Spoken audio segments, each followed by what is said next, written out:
fighting it, but one of the lies in my head is that I'm just this little farm kid from Washington. Like, what do I have to say that anyone would want to listen to? And yet, I find myself in these circles a lot where I get to just share the stuff in my head that I didn't realize was stuff that needed to be shared. So, tonight we're going to start talking a little bit about how to open your heart again for relationships, not just dating or marriage relationships, relationships in general, because as probably all of you know, if you have been through cycles of abuse, whether it's emotional abuse, physical abuse, spiritual abuse, whatever it is, and you've awakened to that and are stepping out of it, you lose a lot of friendships and connections. Or you thought they were friendships. You thought they were connections. But the fallout is that you find yourself very, very alone,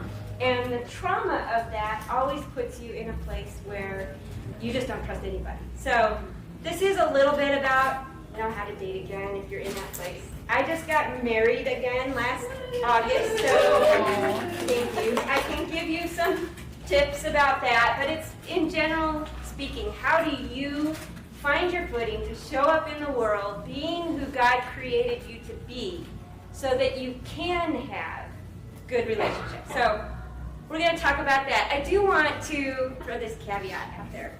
One thing I hear, especially in conservative Christian circles, is that you feel very, very, very selfish thinking about what you need.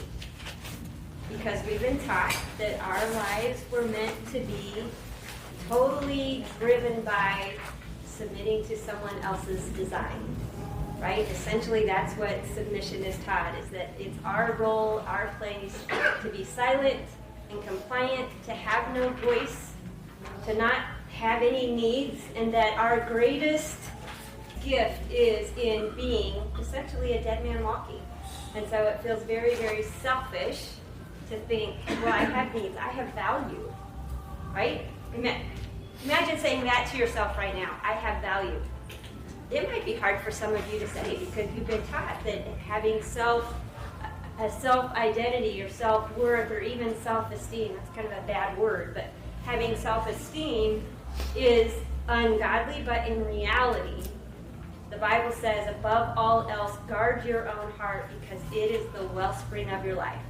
So, it tells me there's a God-given precedence and responsibility for us to know who we are, to know our value, and to guard our hearts. I think I would say, kind of a sideline of that is, when I was taught that verse, guarding your heart above all else, it was always in the context of all the things not to do.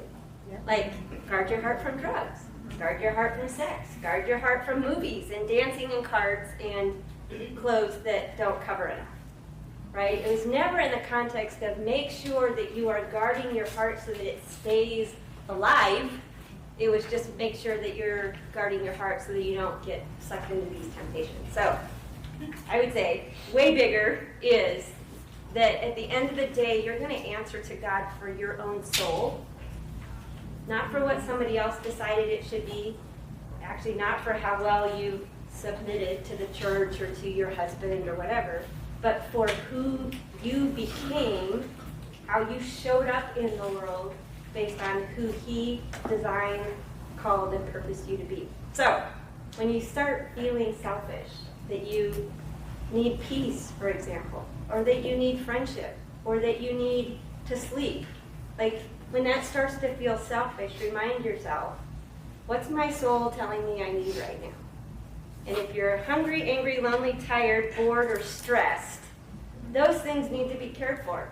That's the HALT the BS acronym.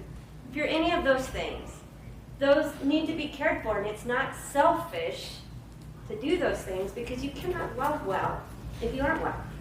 You're not doing a good job even caring for your kids when you're an exhausted mess, for example, or hangry, right? So, things to think about, that it is worth paying attention to what is going on in your soul.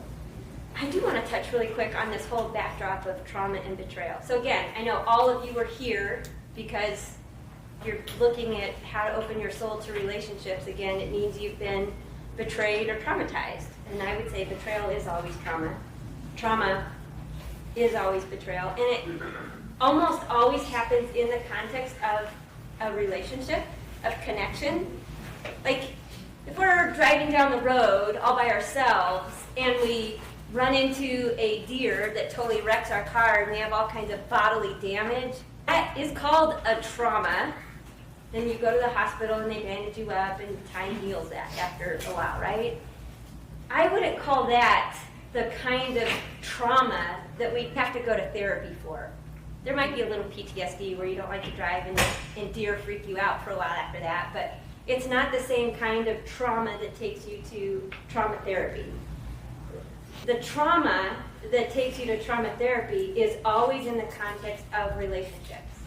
Always. Because it is a betrayal of what God created it to be. We were created for connection. We were created for friendships. We were created to be authentic, who God designed us to be. And everywhere, every point of our lives where it doesn't happen, or where we thought it was going to look one way and somebody treated us a different way, what it leaves in us is, one, the brokenness, a reminder that this is not the garden we were created to live in, but it also leaves us with a message about our identity, our worth, and our value that is really hard to get away from. My identity, that I'm this invisible farm kid from Washington, I know that's not the truth, but that is a message I took away from the home I grew up in Washington State, the trauma of that home. And I'm still fighting it. Probably need to go to trauma therapy about it, but, I don't have time for that, right? But, so that's something to think about, is as you are looking at what are the messages, the traumas of your life have set in your soul, the soul you're supposed to be guarding, what are you allowing to resonate in your heart about your value, your worth, and your identity? So if you hear yourself saying things like, I'm not beautiful, who would want me? I can't ever be good enough, or I'm too much. I need too much. I have too big emotions, or I'm too excitable, or too hypervigilant, or not whatever. We get stuck on those messages about our identity, our worth, and our value that aren't the truth, but they're totally based on what someone else is saying of us. But that context is what makes it so hard for you to even think about re-engaging in new relationships, because trauma teaches us there's always a string attached. There's always a threat behind even the good stuff. There's always something he's not telling me. There's always something that I can't see. So I've got to keep my eyes open and my heart guarded, in a bad way, guarded so that I'm not hurt, or I'm not caught off guard, or I'm not betrayed again. In actuality, we can't stop people from betraying us, but there's definitely a lot we can learn to do to be steadfast regardless. Doesn't mean that relationship will survive either. It just means you will be steadfast regardless. So, questions I know that you all ask me all the time. Will I ever be able to trust again? How will I know he's telling the truth? Or how will I know that they won't hurt me?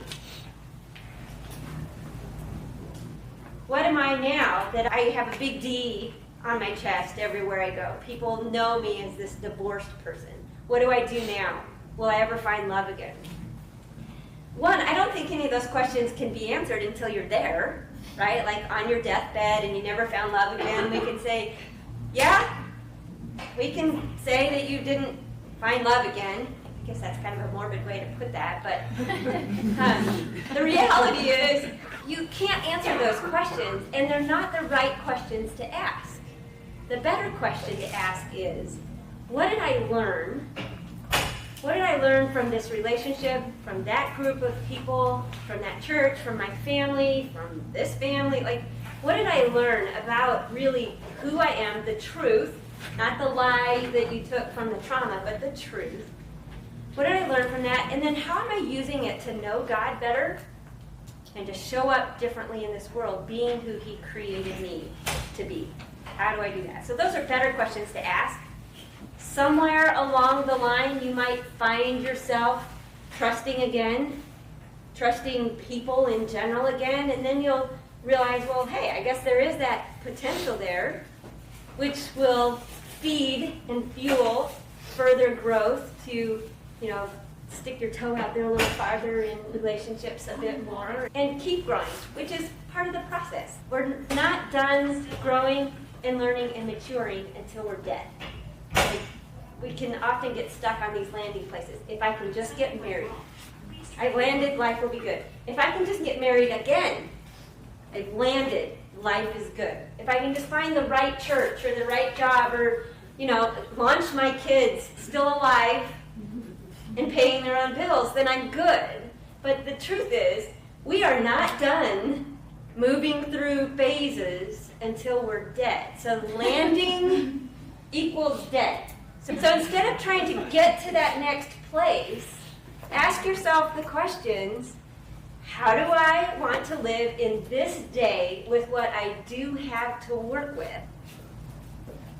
And what does that mean for the relationships in my life? What does that mean for the people who are still hanging around? How do I want to engage with them? So those are better questions to ask. You'll more likely be able to come to some better conclusions is the point. The other questions aren't resolvable until, hindsight is 20/20. So I have some tools. The number one starting point is you have to know who you are. And if you don't know, which you probably don't if you've been in an abusive relationship, you can start by just writing down a bullet list of the character qualities that you know are true to you. I would bet that there's not a single character quality that you would write down that would be ugly or awful. Like you're not going to write down, I want to be, a really hard to get along with person. So I would bet that all of the qualities you would put on there would be things like courageous and strong, compassionate, empathetic. I tell people I want to be known as a conduit of grace and mercy. I want to be known for being an encourager, for being wise. These are character qualities that I know are true of me. There was a time I didn't know that, but I would see people who emulated those things, and it would totally make my heart come to life. Like, I could feel like that was something I wanted to aspire to because they're true to my heart. So if you know people, if you can't figure out who you are, but you know people that when you see them, there's character qualities about them that make your heart come to life, try to name what that is, because I would say it's probably true to you too. Write it down, because as simple as that exercise is, it gives you the framework to stand on that helps you to operate in every other sphere of your life. It helps you put boundaries into place.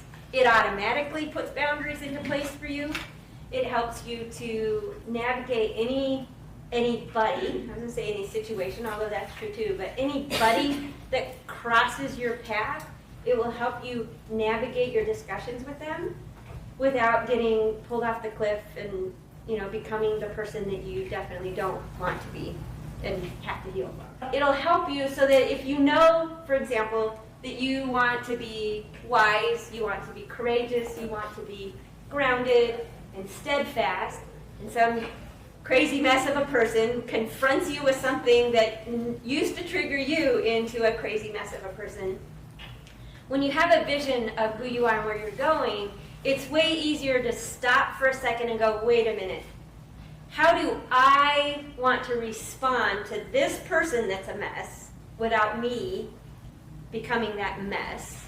So the words out of your mouth will probably be wiser. The steps you will take will probably be wiser.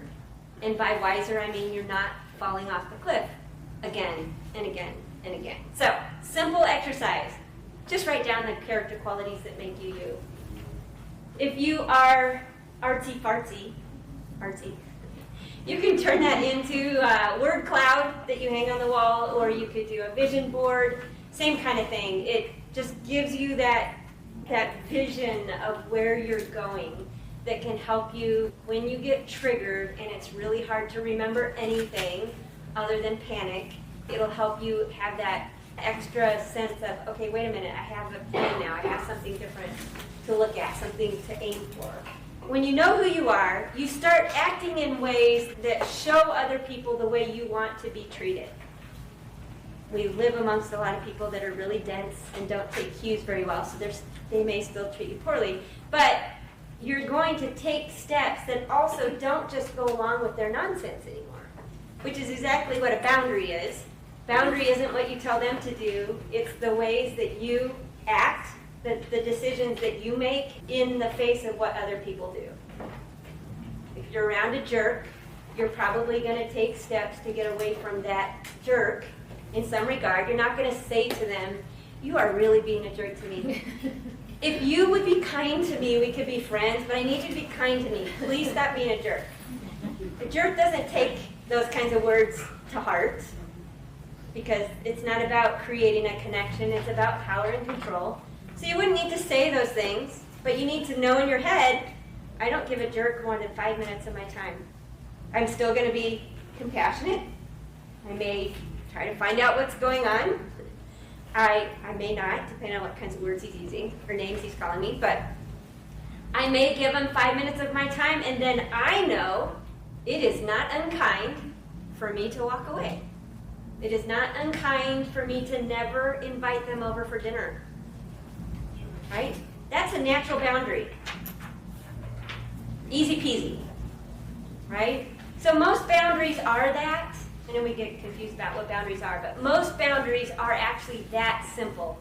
I know what kind of space I want to operate within, and if I'm around someone who's trying to drag me out of that space because of wherever they are and their lack of boundaries, it's on me to guard my heart, right? Keep my soul grounded by not engaging in those things. So certain types of people aren't going to get much of my time, and I'm not inviting them to my house for dinner. Certain types of people are definitely going to be in my inner circle because it feeds my soul. That connection, that depth feeds my soul.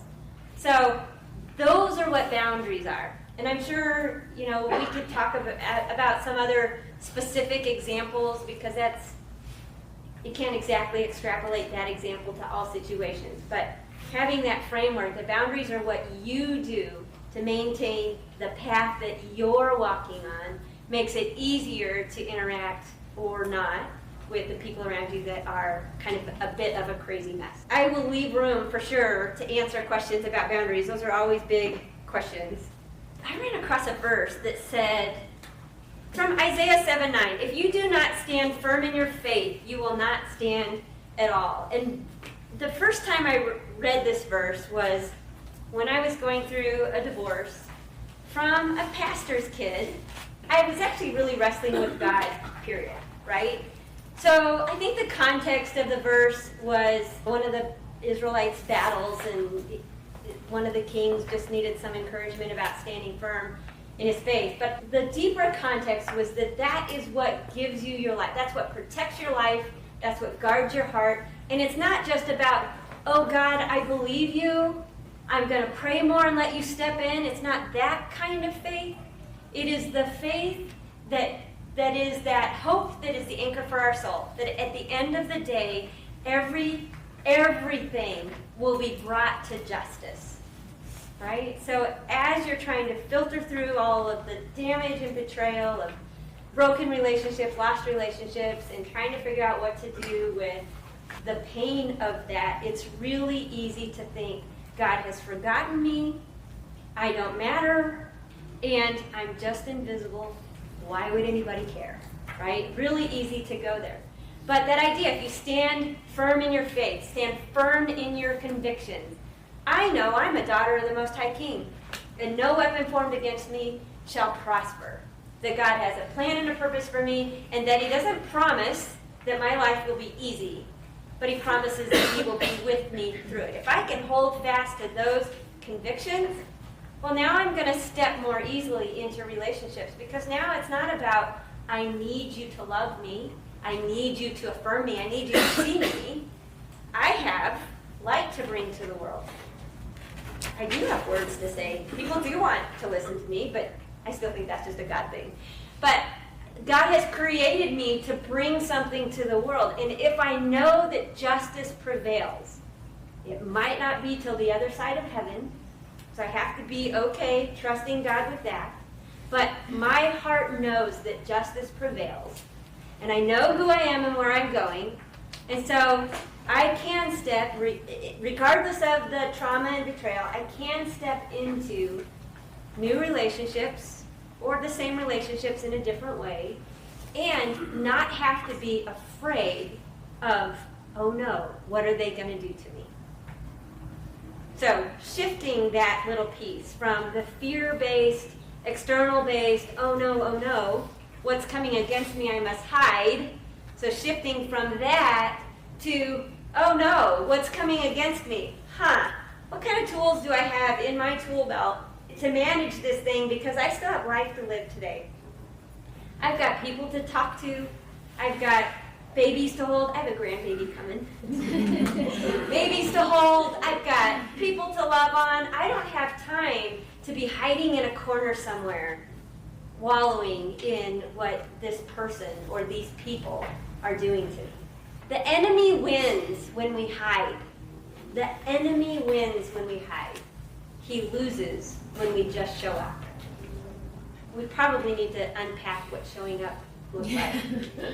But, because I say that a lot with this expectation that you know what it means, but we can unpack what that looks like. The number one vendetta that Satan has against our souls is to create disconnection, because God is felt in connection. So if he can keep us disconnected in every relationship, not just marriage, but church relationships, family relationships, your community, your friends, if he can create disconnection in all of those places, it distorts your view of God, your experience of God, or totally obliterates it. Makes you question God. That's his goal.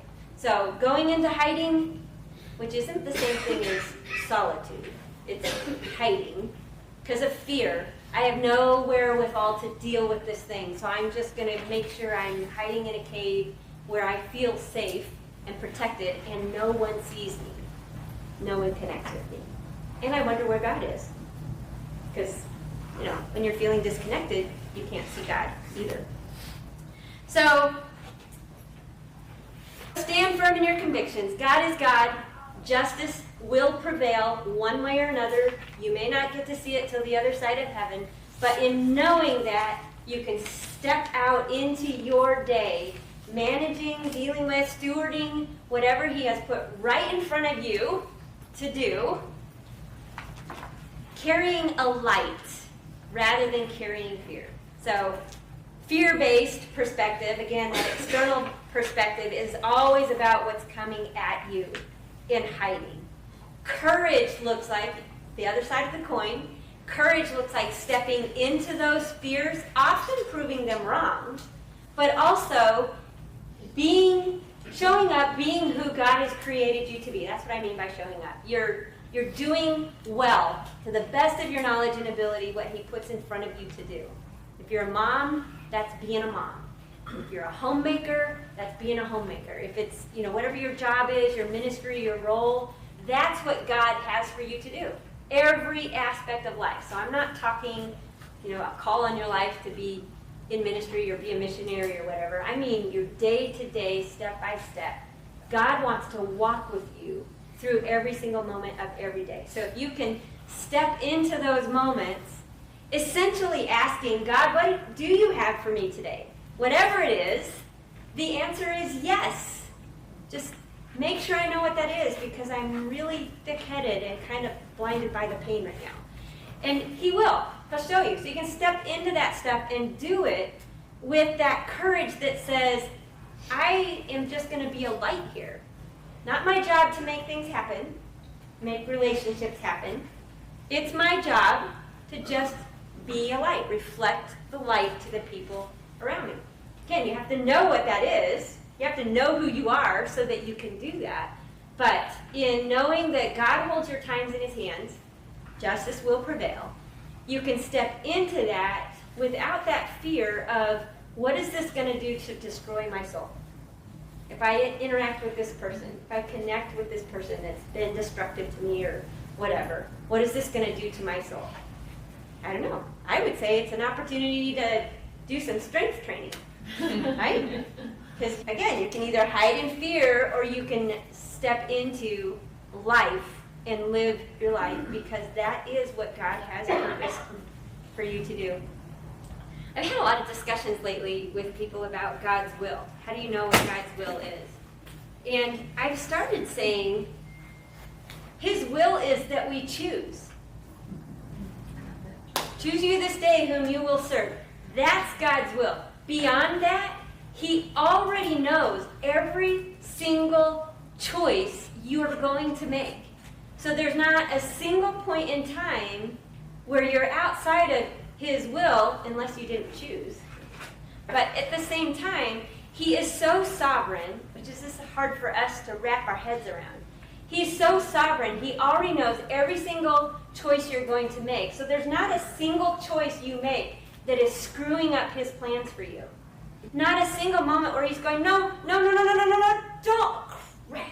Somebody, give me a plan B. She just messed up this whole next 50 years, right? His will is that we choose. Either choose Him, surrender, or choose to do what's right in our own eyes. And beyond that, the rest of it is just the story of our life. So if you're walking out the story of your life, there is a lot of room for you to decide what those steps are going to be. When you think about how does that impact relationships in your life, lots of things to think about. So you have to know who you are and where you're going. You have to have good boundaries, the biggest of which is on your own head, where you get to decide what rolls around in your gray matter. What lies are you believing? That you're invisible? That you're worthless? That you're too much? That you're a burden? That you're not worth fighting for? If you are letting that roll around in your head, you're your worst enemy. Nobody else can take that out of your head but you. The damage has still been done, in essence, like the people that have harmed you have still harmed you. By getting rid of those messages, you're not saying that their harm was okay. But in actuality, that's exactly what forgiveness looks like, is to remove the lie from your head. Not to fix the relationship or tell them that you forgive them. The power of forgiveness is that you remove the lies from your head. They no longer have any power over who you are or where you're going, because they're lies. The number one boundary I always tell people is you get to decide what rolls around in your head, and if it is not the truth, why are you hanging on to it? If you don't know what truth is, still better to say, well, I know that's not the truth, but I'm going to go find what truth is, and then connect with people that resonate truth with you. You know, truth always leads to life. Guilt, shame, and condemnation do not come from, I feel like I'm preaching now. Guilt, shame, and condemnation do not come from God. Death does not come from God. God's truth always leads to life. So as you're sitting, thinking about where you are in life and where you're going and trying to get the lies out of your head, simple principle to keep in mind, does this lead me towards life? Because God is life, God is love, God is peace. So if those thoughts are leading you to anything but that, they're leading you away from God. And so you've got to think in terms of what is truth that leads to life, because that, again, is more fuel for your steps to be able to interact wisely with the people around you. When you operate a lot in the shame and the guilt and the condemnation, especially if you are taking on shame and guilt for someone else's behavior, that's one of the biggest ways that we withdraw from relationships. One of the biggest walls we have when we try to connect with people, because we're afraid. We have too much mess going on in our head that we can't even be real with people. But a lot of that weight that we're carrying isn't even ours to carry. It's someone else's behavior, someone else's thinking, someone else's choices that we feel responsible for, as if we could have controlled it. So, Honestly, if we could control someone else's thinking and feeling, we'd have made that work for us a long time ago, right? Like if I could really make him happy, I would have perfected the art of that a long time ago. Because this mess isn't working. It's not the truth that we can make anybody think anything. But flip that around too. Another tool as you're thinking about relationships is nobody makes you think anything either. So it's always worth looking at your perceptions. What meaning did you just attribute to that behavior or that thought or that interaction or whatever? What meaning did you attribute to it? And if you let it put you in a place where now you're retreating into hiding, it's worth unpacking that. We don't stop other people's harm. They do harm us. We compound the harm by what we do with it in our own head. There is some strength building to be done there when you're coming out of destructive relationships. Building your own capacity to challenge your thinking, not because you could have fixed anything, not because you could have changed anything, but because you are doing the work for you to be healthy, requires looking at what is the meaning that you have attributed to whatever the things are. And there's a lot of ways, lots of nuances to that, a lot of ways that we actually attribute a lot of destruction that ends up personally destroying you. I would never say that you're trying to destroy yourself. You're not trying to destroy yourself.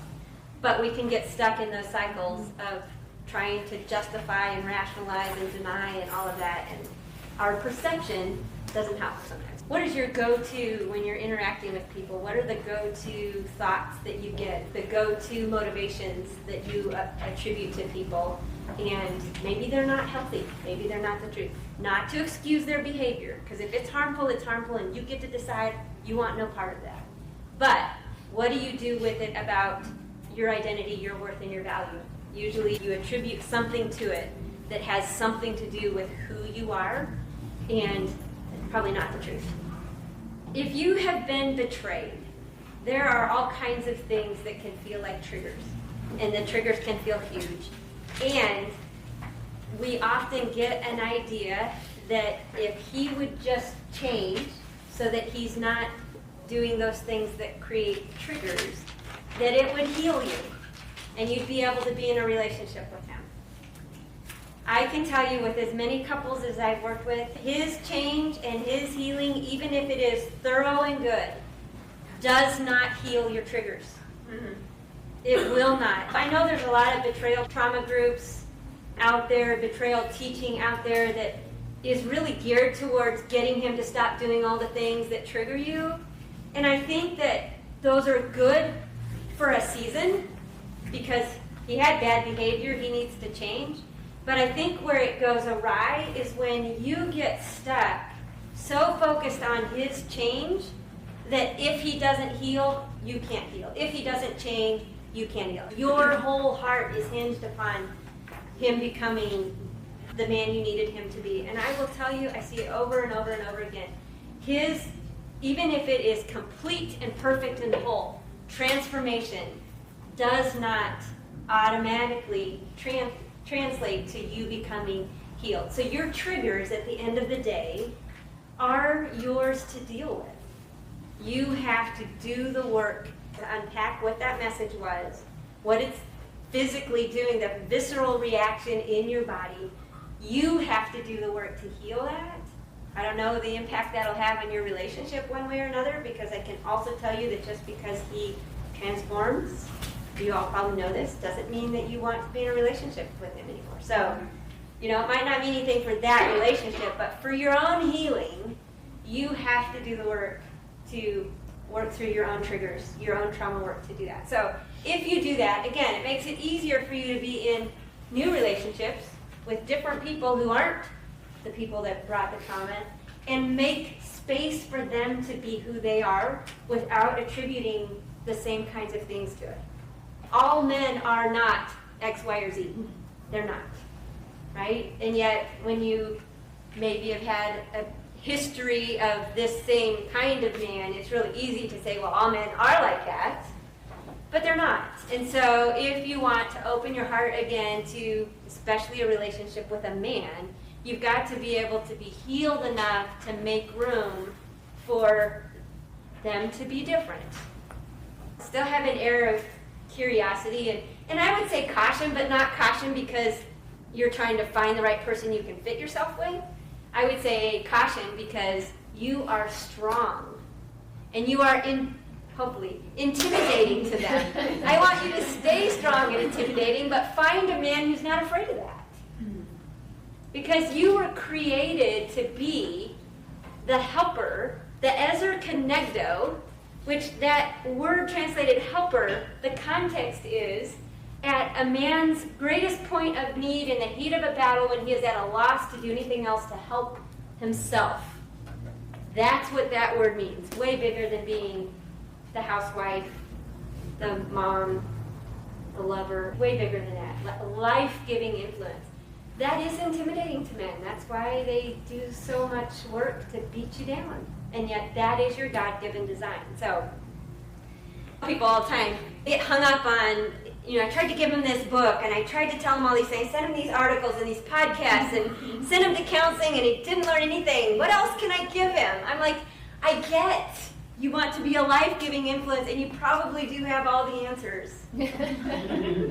But his heart is not open to hear them right now. Stop trying that and just be healthy. So that's something to look at too, is when you are dealing with your own triggers, they can be a hang-up in your relationships because trauma teaches us there's always a threat. So if you can do trauma work, which doesn't necessarily have to be in a therapeutic setting, there's all kinds of trauma work you can do just on your own. It just means giving yourself a chance to sit in it, to process it, let your brain process what happened, and then speak truth to it. So again, trauma always tells us a lie. Trauma therapy is all about trying to get you to see the truth. What is the truth? Not to listen to the lie anymore. So do that work so that you're not traumatized, again, even by silly little interactions that are reminiscent of something else. You are in charge. This is part of guarding your heart. You are in charge of managing your own triggers. No person can heal your triggers no matter how much they change. And if you're so consumed with trying to get him to change, you get consumed by what's going on in his head, what he needs to do, what his journey needs to be, and none of it is about you showing up in your day being who you need to be. So again, kind of getting out of that space so that you can deal with what's going on in your own head leaves him to do his own work and frees you to do your work. Don't entrust your heart to someone who has to change in order for you to be okay. Don't entrust your heart to someone who has to change in order to not trigger you. If you're trying to find someone that is good enough, it tells me that you're settling. You're settling probably looking at, well, he doesn't trigger me. He doesn't have all these other red flags that I know that I'm not going to deal with anymore. And yet, if it's not about him being the kind of person that you can be intimidating with, which is more of an adventure, it's not worth wasting your time. Like, you get stuck for years in this vortex of just nonsense when you make it be about trying to find someone who at least doesn't trigger you. The triggers are still there, but they're just hiding. They're just hiding. You'll feel way more alive. You'll feel way more complete and whole if you do the work to manage your own triggers, to heal the triggers. It will enable you to be more authentic in the relationships that you're in. Quit trying to find love. Love is not found. It is built. I just got married again, and I didn't date for a long time. I've been divorced since 2013, was separated 2 years before that. And I didn't date for a long time because, quite frankly, I liked being alone. Like the solitude of not having to deal with someone else and their mess and all that stuff. I was quite fine being alone. And I know I'm intimidating because, again, I am a farm kid, mostly invisible, but I have all my own power tools. I carry my own gun. I know how to use it all. And I don't need a man to pay for my home or to fix my car. Like, I didn't need any of that stuff. So when I started dating, I went into it, one, just because I wanted to practice being in a relationship with a guy without being triggered. But I also knew that I know I'm intimidating because I'm not afraid to be me, and I'm not afraid to say no, that's not going to work for me. I did the online dating thing because I never leave my home, so that was the only way I was going to be in a relationship with a guy. But I went into it with a whole set of rules, which we can talk about later too. One of those rules was I am no longer, ever again, going to make myself small to fit somebody else. If I'm talking with someone and I can tell that he's intimidated by how much I know, by how deep I will go, then I'm going to actually be, it's true to my character to be kind, so I'm going to be kind enough to say, it's been an honor to meet you, because it had for about 5 minutes. Honored to meet you. I'm glad we got, our paths crossed, but this isn't going to work for me. This isn't what I'm looking for. I wish you the best. I didn't ever say it snotty to anyone. You could if you needed to, but you can say it kindly, still true to character, that wasn't going to work. And so, Patrick, I did kind of tell him that he probably should go look for someone else at one point. But he was too persistent, which told me he was not intimidated. And he did bring his own power tools to the marriage as well. But, funny thing, my Glock is bigger than his. He did not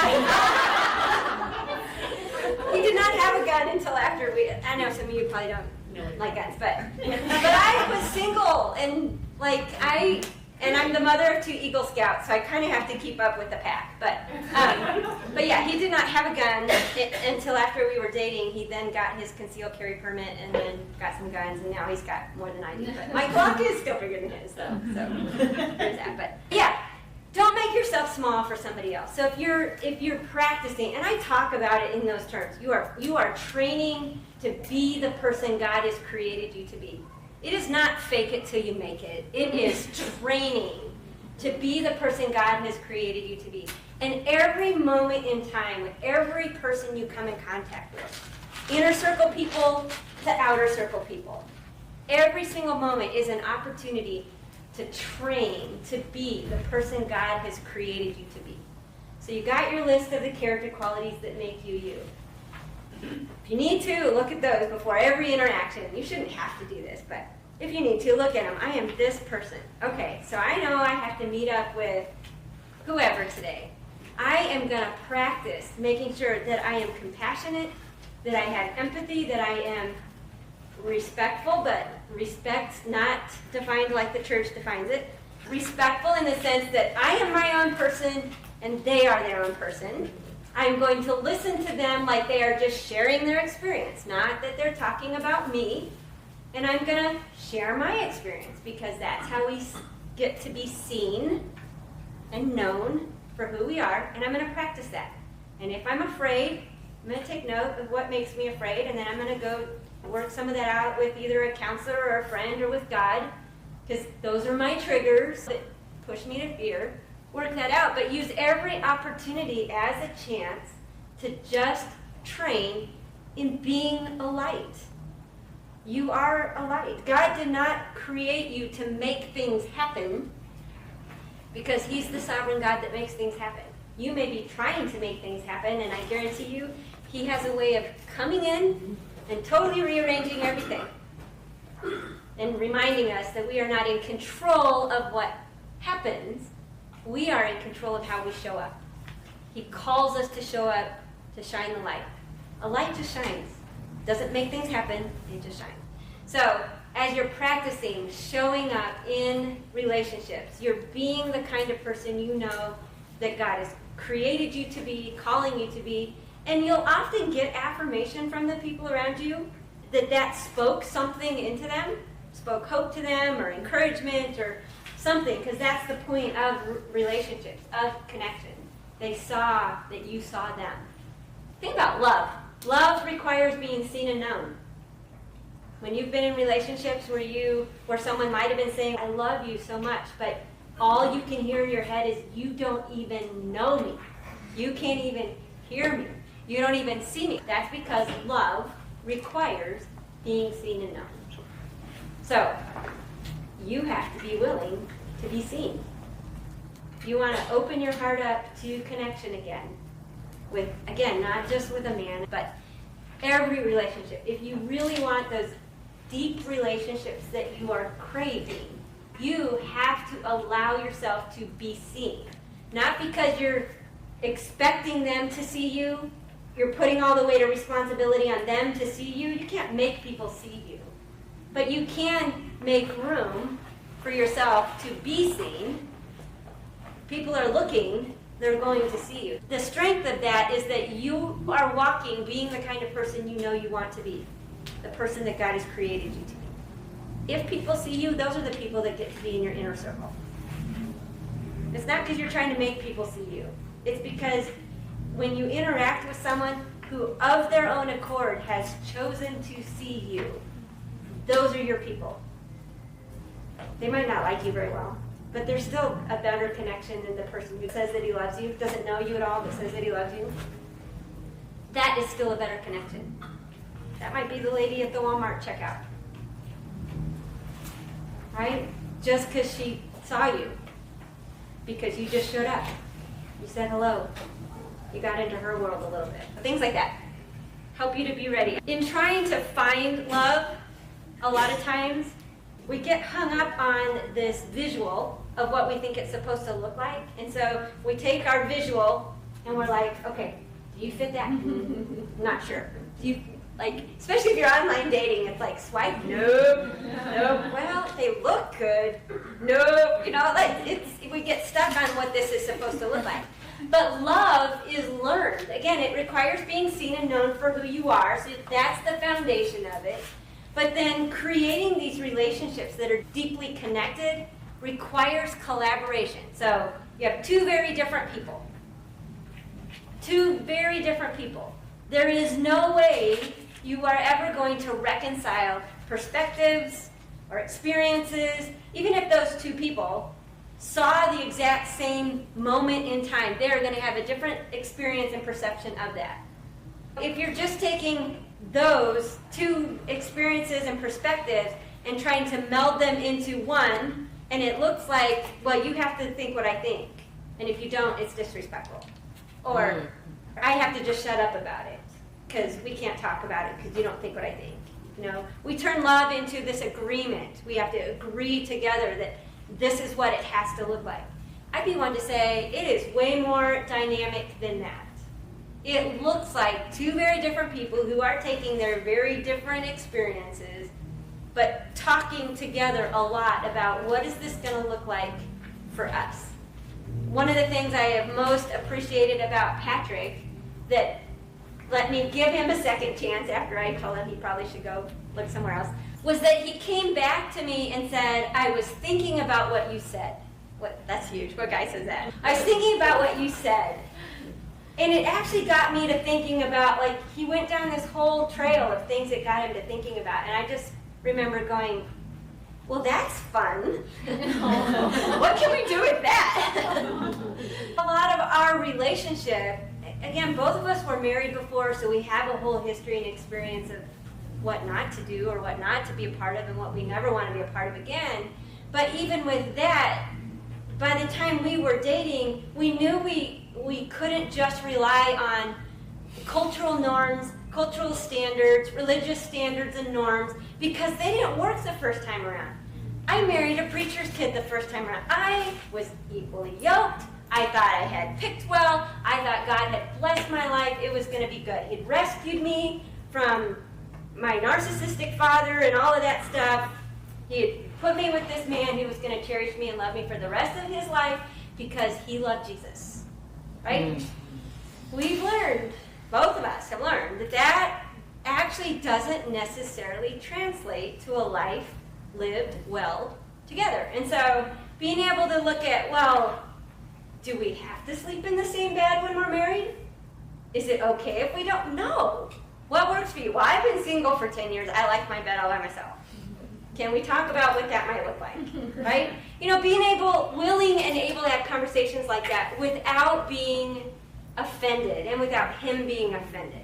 That's huge. But the key is that it's about building something together, not just trying to meld two different sides, but building something new together. And the questions that I always tell people to ask are, what have you learned from your life?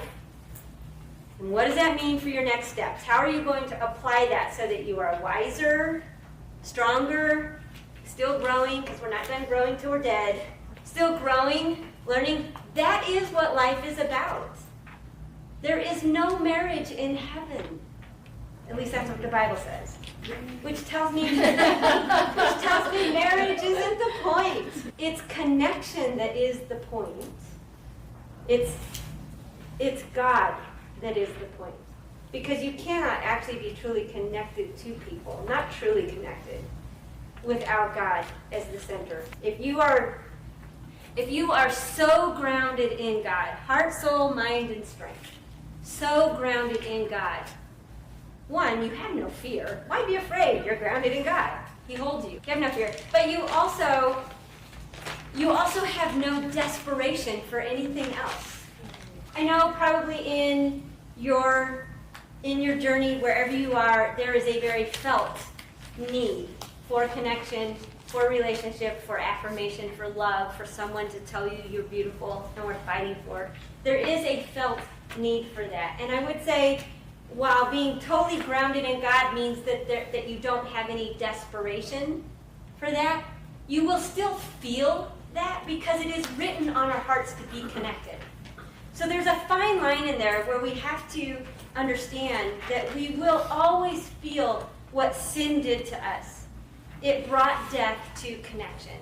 And so in that regard, there is a longing. It's a very real, valid, truthful, godly desire to be in relationships, to be loved by a husband. That's a very good and real desire, but we live in a world where, one, that's not the point, and two, we have to carry the grief and the pain of that until God redeems everything. Like, making room for grief is a huge part of the journey. Yes, it's still valid. I'm not saying if you're feeling those things that something's wrong with your faith. I think it's good and right to feel the need and the longing. The Bible says that all of creation groans. All of creation groans for reconciliation, for God to restore things to what He created them to be. And so, in essence, that's what you're feeling, is the groaning.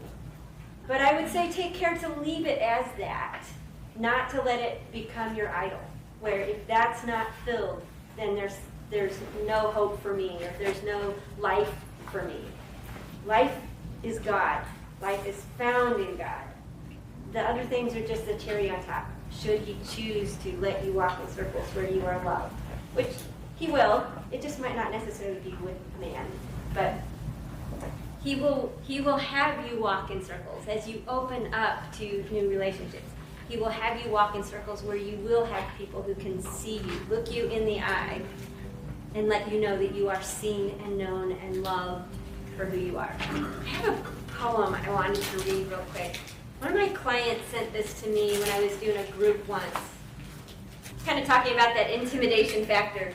It was just a quip about how most often our fear isn't necessarily that we are inadequate, because all of you know that you are adequate. Underneath all the lies, there's that piece of you that knows that you are adequate. But that our deepest fear is actually that we are intimidating and powerful. So here's the poem. Our deepest fear is not that we are inadequate. Our deepest fear is that we are powerful beyond measure. It is our light, not our darkness, that most frightens us. We ask ourselves, who am I to be brilliant, gorgeous, talented, fabulous? Actually, who are you not to be?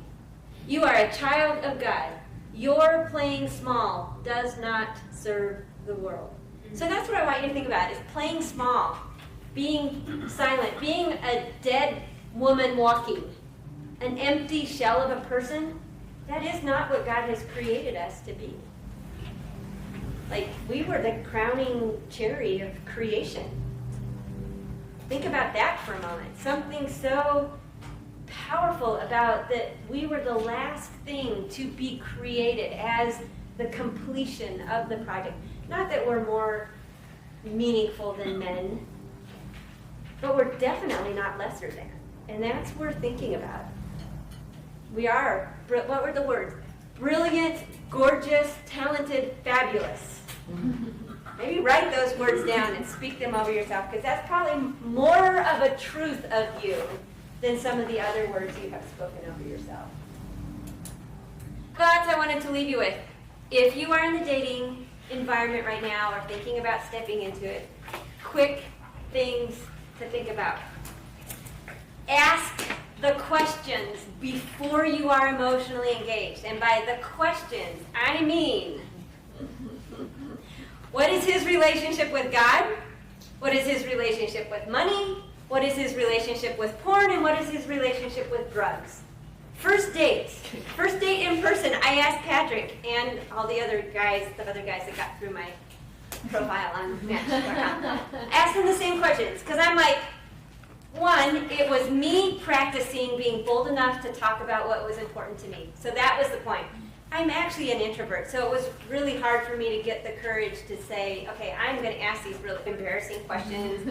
First date. But I knew it was me practicing being strong, and the kinds of answers I was going to get on a first date when they're not emotionally engaged in this. Maybe they're trying to schmooze me, because, I'm, for the people in my age range, there's not a lot of fish in the pond. So I knew that. So there were a lot of men trying to schmooze me, but I knew it would filter out some things. So again, the number one point was me practicing being bold enough to ask the questions that I would want to know, because I would want to know these things, period.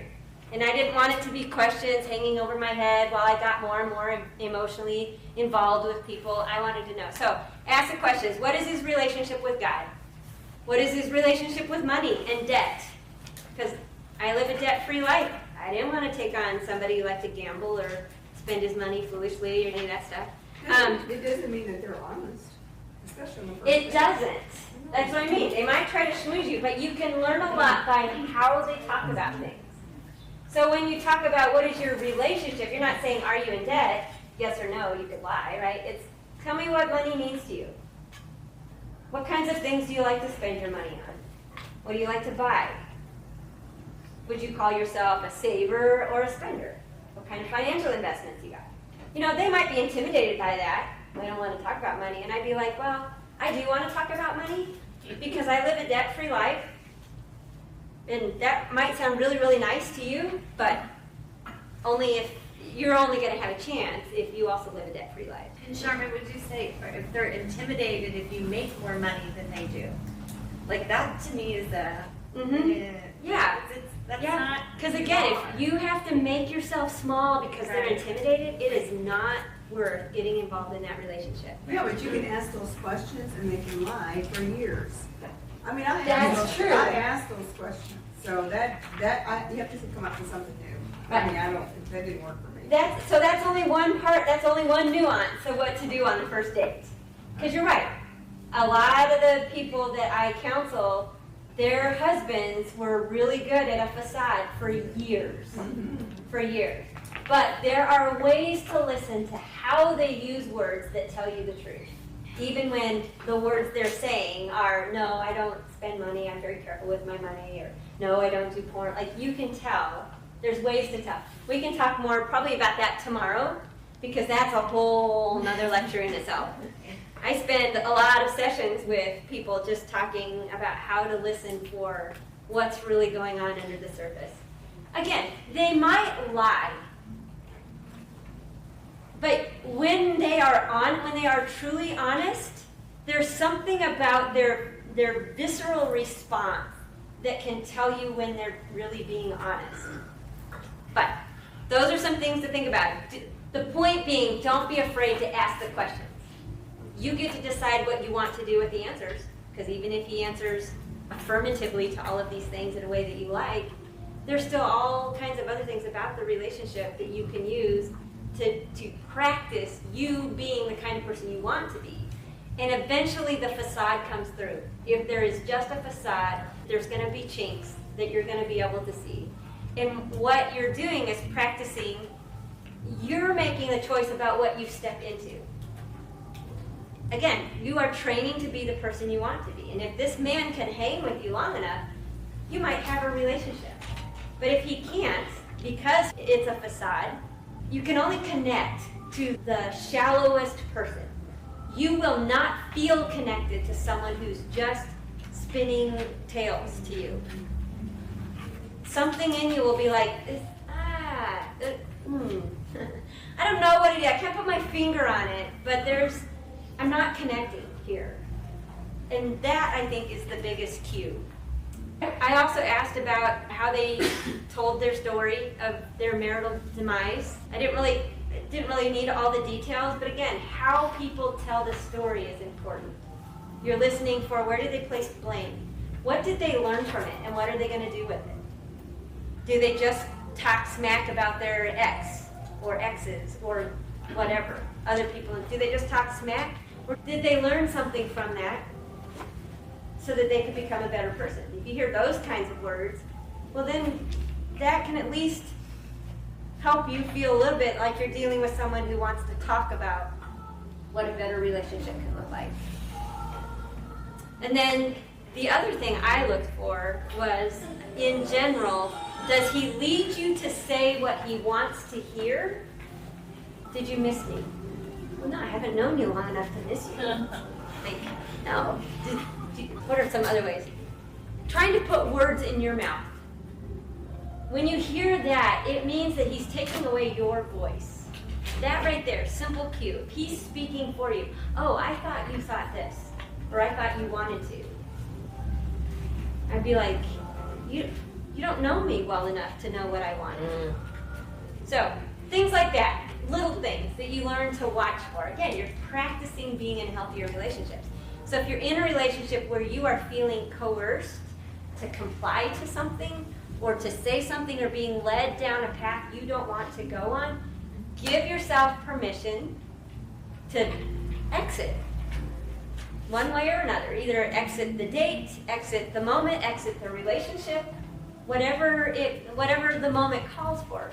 Give yourself permission, not because you're trying to manage what he has going on or what he believes or what he's thinking, but because you've decided for yourself, I am going to think for myself. I appreciate having my own voice, which means my own thoughts, my own perspective, my own way of presenting things to the world, my own desire of whether or not I share my feelings of missing someone or loving someone or wanting to be with someone. You try to drag that out of me, and I'm going to be like, personal space, I'm going to make more of it between you and I, because, like, yeah. So, when free will is taken out of the picture, it ceases to be meaningful.